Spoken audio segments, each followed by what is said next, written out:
Hello class, welcome back बच्चों। तो प्यारे बच्चों, स्टार्ट करते हैं नया लेक्चर। बेटा आज पास्ट ईयर क्वेश्चन कर रहे हैं कंपैरेटिव और कॉमन साइज स्टेटमेंट से। कुल मिला के लगभग 17-18 प्रैक्टिकल क्वेश्चन है, आज ही कर देंगे सारी। ठीक है जी।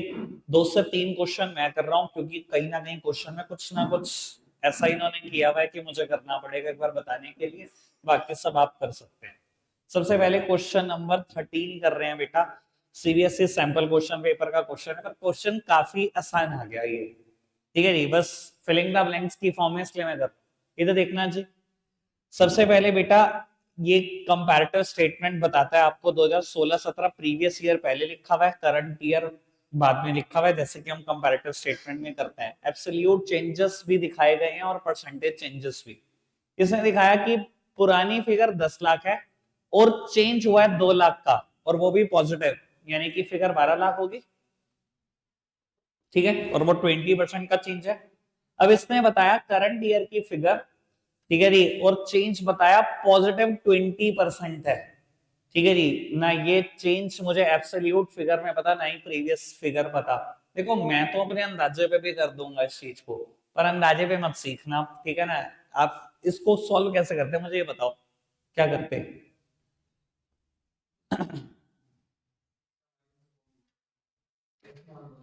एक्स मान गए हैं, मैथ्स वालों को कुछ ना समझ में है, एक्स ही मान लेते हैं। भैया मैं हमेशा ये बोलता हूँ 100% मान लो, इसको 100% मान लो। अगर ये 20% बड़ा है तो 120 होगा। अगर 60,000 120% के बराबर है, एक्स मानने से ज्यादा आसान है, तो 100% किसके बराबर होगा? ठीक है जी, ये कैंसिल हुआ, 6 आया, 5 हुआ, यानी कि 50,000। ये 50,000 है, ये 60,000 हो गया। चेंज कितना हुआ? 10,000 का। ये 20%। ठीक है जी, 100% मान लेना, एक्स मत मानना, टाइम तो ज्यादा खर्च होगा। चेक लिख कर ले लो। मैं भी ऐसा ही था भाई, 11th में मैं भी एक्स ही मानता था। सीए में ना भाई साहब, टीचर पीछे पड़ गए, उन्होंने 100% मनवाने की ना आदत डाल दी। बस तब से जिंदगी थोड़ी सी ज्यादा जल्दी ट्रैक पर आ गई। लो ये सुनो, अगेन दोबारा वही है बेटा। बाबू बस यार प्लीज सामने देखो, ये 12,60,000 है टोटल रेवेन्यू, और 20% का चेंज है। चाहो तो अब उसी तरीके से निकाल लो, चाहो तो बेटा टोटल रेवेन्यू ही तो है, इन दोनों का टोटल ही तो होगा, 1050 ही तो होगा ये। चेंज कितना है? 2,10,000। सबको ठीक ठाक। 50,000 था, 60,000 हो गया, 10,000 का चेंज, दोबारा 20%, दोबारा 20%, दोबारा 20%। ये थोड़ा सा ज्यादा हल्का कर दिया लेवल इन्होंने आखिरी में जाते जाते। परसेंटेज चेंज ही नहीं हुई, 20% ही चलती रही आखिरी तक। ठीक है, यहाँ पर क्वेश्चन तो अच्छा बना रहे थे ये। ऐसा कुछ लेवल आ सकता है, लेवल थोड़ा सा बड़ा हुआ, यानी कि परसेंटेज पॉइंट में जा रही है, वो वाला लेवल आ सकता है। ठीक है जी, चलो खैर आगे बढ़ जाते हैं बेटा। नेक्स्ट क्वेश्चन की तरफ बढ़ते हैं जो मुझे कराना है। बेटा क्वेश्चन नंबर 5 और 6 कराना है, दोनों सैंपल क्वेश्चन पेपर 23-24 का पार्ट है, इसलिए ही कर रहे हैं। थोड़ा सा बेटा कुछ नई बात भी है, वो भी जान लेते हैं। बेटा सबसे पहला क्वेश्चन पढ़ो। कहता है from the information extracted from the SPLO G limited for the year ended 31st of March 22, 31st of March 23 prepare a common size statement. और बेटा मेरे को revenue from operation, GP, other expenses और tax rate पता है। आओ जी बनाते हैं कॉमन साइज स्टेटमेंट। 1 मिनट के लिए भी आप सामने देखना। बेटा मैं पर्टिकुलर्स बिल्कुल नहीं लिखूंगा कॉमन साइज स्टेटमेंट में। ठीक है जी, बाकी सारी बातें कर लेंगे। देखो सबसे पहले प्रीवियस ईयर लिखना, शायद 21-22 ही था, फिर 22-23 करंट ईयर। ठीक है जी, और फिर परसेंटेज चेंज आएगा, percentage of revenue from operation.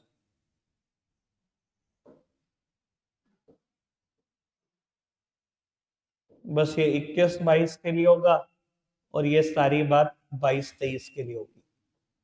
बेटा यहां पर आपने लिखा होगा revenue from operation, previous year में रेवेन्यू फ्रॉम ऑपरेशन 10 लाख है, और ये 8 लाख है, और revenue from operation he base है, तो 100% होगा ये तो, इसमें तो कोई दिक्कत ही नहीं है।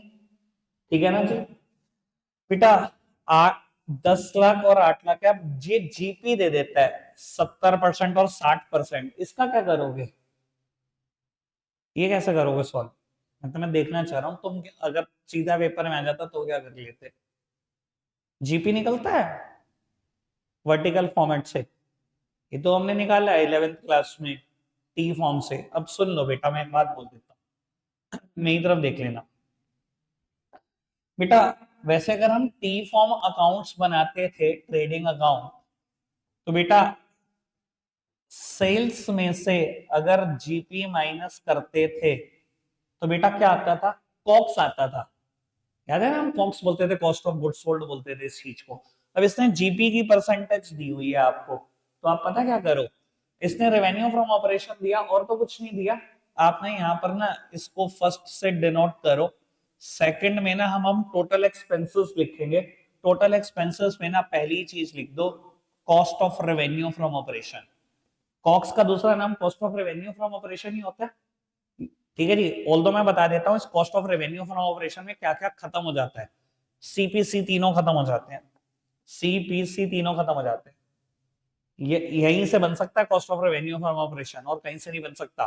कॉस्ट ऑफ मटेरियल, सॉरी, क्या है, cost of material consume, purchase of SIT और change in the inventory of finished goods WIP और एसआईटी, इन तीनों से ही बन सकता है।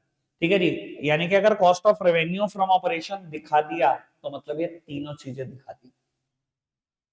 क्लियर है जी बात, आगे बढ़ो बेटा। जीपी की परसेंटेज पिछले साल में 70% है, यानी कि कॉक्स कितना होगा 30%, इसका 30%,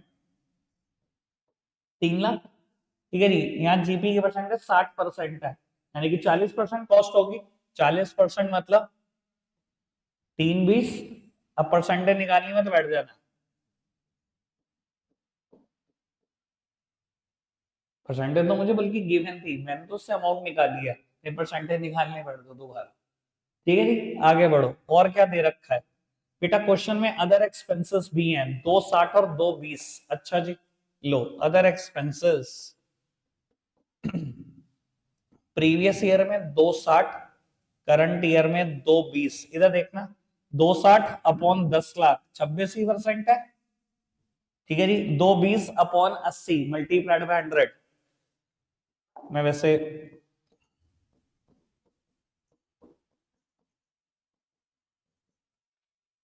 या 27.5। ठीक है जी, इसके बाद आप क्या करोगे, इसके बाद उसने टैक्स रेट की परसेंटेज दे रखी है, बस 50-50%, और कुछ नहीं दे रखा। इधर देखना, आप लिखोगे 1-2, ये 1-2। अगर मैं टोटल रेवेन्यू में से सारे खर्चे माइनस कर दूं, प्रॉफिट बिफोर टैक्स आता है, पीबीटी आता है, प्रॉफिट बिफोर टैक्स 10 लाख में से 5-60 चले गए, 4-40। ठीक है जी, 8 लाख में से बेटा 5-40 चले गए, 2-60। ठीक है जी, अब परसेंटेज निकालने की बात है। अब भैया देख लो आप कितने तरीके से निकाल सकते हो, कि आप सोच लो। मैंने तो 100% में से ये 56% माइनस कर दिया, ऐसे ही 100 में से बेटा ये 67.5 माइनस कर दो। ठीक है, ठीक है जी। अब ये आपको देखना है आप कितना आसान कर सकते हो कैलकुलेशन को। कोई परसेंटेज निकाल रहे हो अब बावलों की तरह, फिर तो भैया कोई इलाज ही नहीं है धरती पे। ठीक है, माइनस टैक्स रेट। अब टैक्स रेट इसने का 50% है। ठीक है जी, पीबीटी का ही टैक्स रेट लगता है, इसके ऊपर ही टैक्स रेट लगता है। ठीक है जी, अब दोबारा परसेंटेज निकालने ना बैठ जाना, इसका आधा कर दो। 50% ही तो लगाया, तो इसका आधा ही तो लगाया, इसका आधा कर दो। आखिरी में बचेगा क्या, PAT, profit after tax. Again आधा आधा ही बच जाएगा।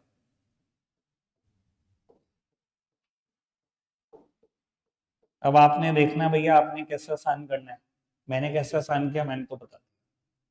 ठीक है, आगे बढ़ते हैं। एक काम करना, आप ये क्वेश्चन शुरू करना, गाइड मैं कर दूंगा। ठीक है जी, जब अदर एक्सपेंसेस पे आओ तो रुक जाना, वहां मैं गाइड कर दूंगा। ये कंपैरेटिव स्टेटमेंट शुरू करो, थोड़ा स्पीड बढ़ा के जल्दी से।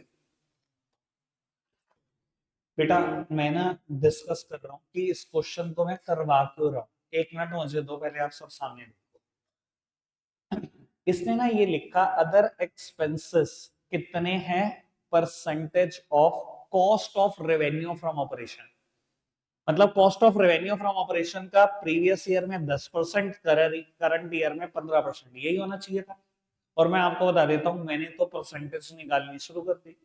ठीक है जी, मैंने पहले कॉस्ट ढूंढी और परसेंटेज निकाली, मेरा आंसर मैच नहीं किया। तो मेरा आंसर मैच नहीं किया तो मैंने भैया उलझा, मैंने देखा इन्होंने क्या किया, इन्होंने सीधा सॉल्यूशन दिखाया हुआ है, यही नहीं दिखाया कि किसकी परसेंटेज निकाली। फिर मैंने CBSE sample question paper download किया 23-24 का, फिर उसका सॉल्यूशन डाउनलोड किया, उसमें बड़ी मत्था बच्ची करी। फिर मुझे लगा यार सीबीएसई ने सॉल्यूशन क्या दिया मुझे तो समझ नहीं आया। मैं आपको बताता हूँ उन्होंने क्या किया, सीधा परसेंटेज निकाल दिए रेवेन्यू फ्रॉम ऑपरेशन की, इसका 10% यानी कि 80,000 और इसका 15% यानी कि 1.5 लाख, उन्होंने तो ये किया। ठीक है जी, अब मुझे नहीं पता कि क्यों ऐसा किया, गलत किया मेरे हिसाब से तो। कहीं मेंशन नहीं है भैया, कहीं इन्होंने प्रयास ही नहीं करा cost of revenue from operation निकालने का, मैंने लेकिन प्रयास कर cost of revenue from operation मतलब कॉक्स, मतलब कॉस्ट, और तो कुछ हो ही नहीं सकता। इधर देखना जरा मेरी तरफ, कॉक्स निकल सकती है कि नहीं निकल सकती, यार कोशिश करते तो निकल जाती, क्यों ना निकलती बाबू। मैंने अभी बताया था कॉस्ट ऑफ मटेरियल कंज्यूम्ड, ये भी काम आ सकता है, और बेटा चेंज इन द इन्वेंटरी ये भी काम आ सकता है, ठीक है ना जी। और बेटा ये दोनों मिलाकर ही कॉक्स बनता। देखो कायदे से कॉक्स क्या होता है, दो तीन फॉर्मूला से बन सकता है, एक तो सेल्स माइनस जीपी, कॉक्स बन सकता है। दूसरा तरीका ये भी होता था ना, अगर आपको ध्यान हो तो 11th क्लास में, opening stock plus net purchases plus direct खर्चे और माइनस कर दो क्लोजिंग स्टॉक। ठीक है जी, अगर बेटा कॉस्ट ऑफ मटेरियल कंज्यूम्ड है तो ओपनिंग स्टॉक ऑफ एसआईटी और नेट परचेजेस ऑफ एसआईटी और closing stock of SIT minus कर दो, यही तीनों चीजें मिलाकर ही तो कॉस्ट ऑफ मटेरियल कंज्यूम्ड बनता है। Opening stock of SIT plus purchase of SIT minus closing stock of SIT. तो बेटा 3 लाख रुपए का तो ये कॉक्स का पार्ट हो गया, plus change in the inventory of finish goods and WIP. बेटा चेंज इन द इन्वेंटरी का मतलब क्या है, opening stock of finish goods minus closing stock of finish goods, opening stock of WIP minus closing stock of WIP, ये भी 1 लाख, ये भी इसमें ही जुड़ जाएगा। यानी कि मेरे हिसाब से तो कॉक्स कितना था, यहाँ पर 4 लाख था या 6 लाख था, इसका 15% निकलना था, इसका 10% निकलना था। लेकिन सीबीएसई ने जैसा सॉल्यूशन दिया, प्राइवेट ऑथर ने वैसे ही पब्लिश करना शुरू कर दिया, किसी ने कोई गलती समझी नहीं, गलती है मेरे को पक्का पता है, पढ़ के नहीं समझ में आ रहा। Percentage of revenue from operation लिखता, वरना percentage of cost of revenue from operation क्यों लिखता। ठीक है ना जी, ये ठेका मेरा ही है गलतियां ढूंढने का, बाकी तो सब कर ही रहे हैं। क्लियर है अच्छी बात, मैंने बता दिया कि क्या होना चाहिए था। ठीक है जी, ये अप्रोप्रिएट सॉल्यूशन नहीं होगा अगर आप बुक के हिसाब से करोगे तो, या सीबीएसई सैंपल क्वेश्चन पेपर का आंसर देखो।